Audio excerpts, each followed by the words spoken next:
Do you want to see your reposts on Instagram?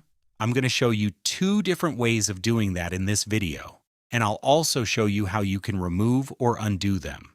So watch this video until the very end. The first step is to open your Instagram app and then make sure that you're logged into your account.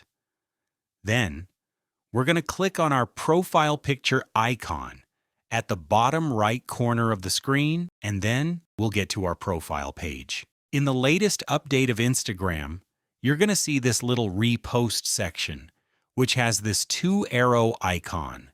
And this is where all of the posts and reels which you had reposted will be located. If you don't see this section on your profile page, don't worry, because you can easily tap on the 3 horizontal lines at the top right corner of your screen. Then find the Your Activity section.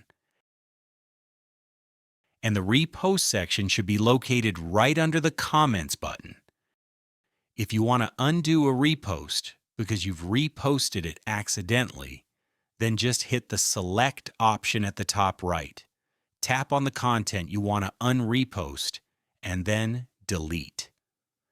This is the process of checking your reposts on Instagram, everyone.